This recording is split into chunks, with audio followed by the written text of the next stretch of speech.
The day my mother found out she was dying, she asked me to go out and buy her these clear glass marbles. Dad and I hadn't even known she was ill, which it was nothing new. Whenever you ask my mother if she was ill, she would throw things at you: a sesame bun, the editorial page, a handful of ribbon. Do not, she'd say, suggest things to suggestible people. Anyway, I brought her the marbles, and she counted 90 of them out and put them in this old cut glass bowl, which had been sum total great Aunt Lena's estate.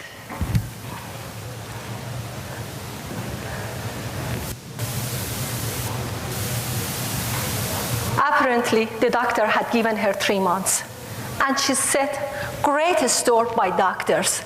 She said she had always believed them because they were the nearest things to the Old Testament that we had.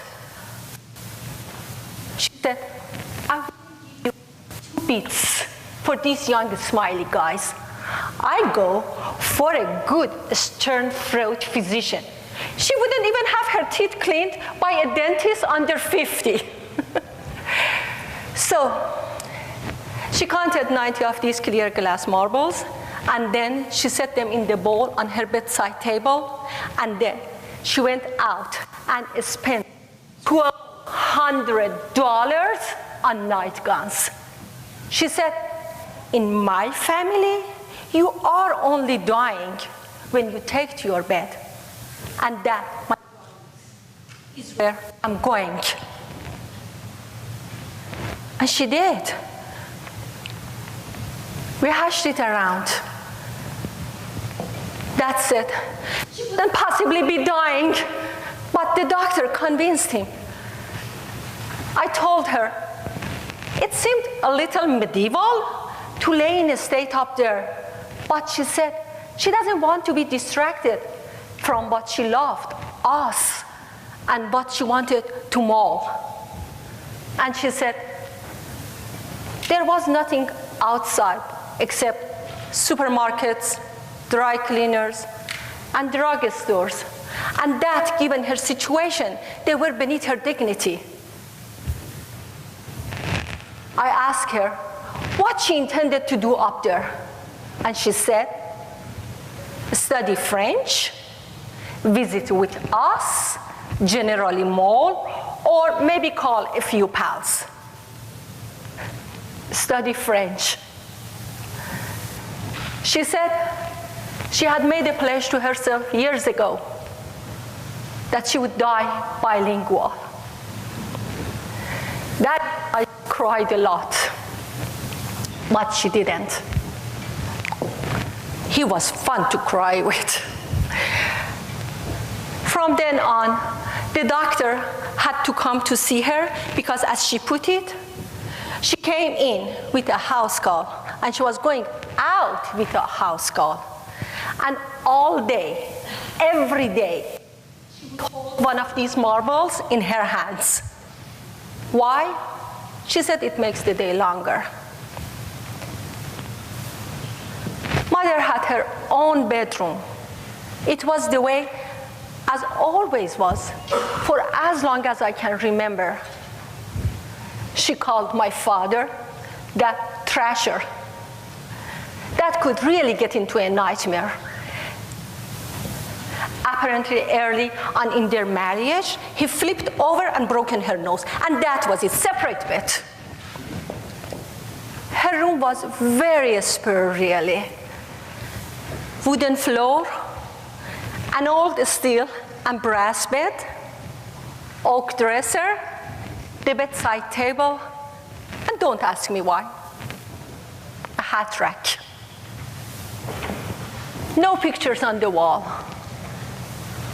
She never understood how people can look at the same darn things day after day. She said it was bound to deflate the imagination. We'd sit with her after dinner and talk about issues. And she told us she was too far gone for gossip or what we ate for lunch. Then we all turned in. And just in a while, before I drift off. I hear this. Happens every night. After the third or fourth night, I saw one of them on the floor. I started to pick it up. She said, "Leave it!" She said it very sharply. I said, "How come?" And she said, she was learning to let go of them. She passed the time.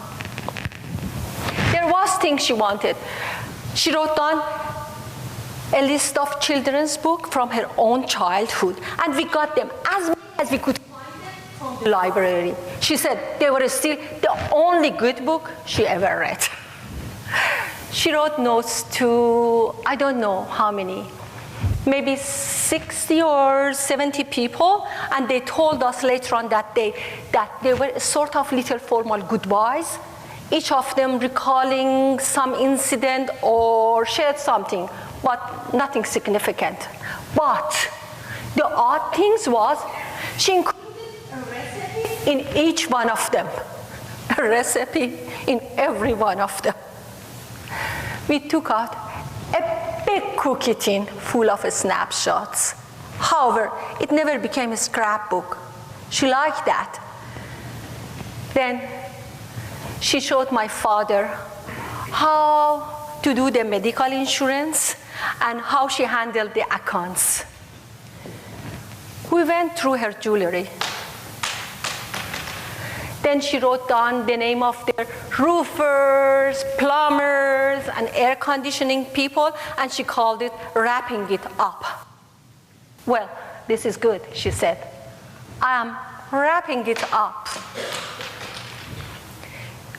She had the television moved up to her room, and then she called me aside to say that it was entirely possible that she might reach a stage that she wouldn't know what she was watching, but I must promise her to keep it on PBS. Later on, when it started getting hard, she told Dad and me that she would like to spend more time alone. She said she was glad that this was arranged, so you got less attached to the people that you love at the end. The next period isn't worth it going to. It was just hard. You know, from the very first beginning to the very last end, she never admitted to any pain, never. She called it the chills. Last thing she asked for, it was a picture that we had it in the front entrance hall from the Labrador Retriever that she and Dad had owned when they first married. She said he was completely dressed dog. When you are young, she said, you believe in perfectibility of the dogs. 2 weeks ago, I was in bed Wednesday towards dawn.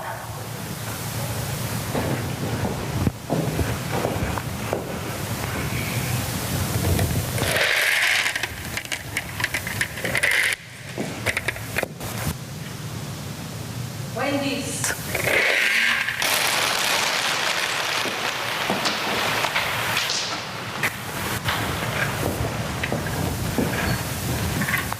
Dad and I went to her bedroom. The bedside table was turned over. And she was gone. Dead.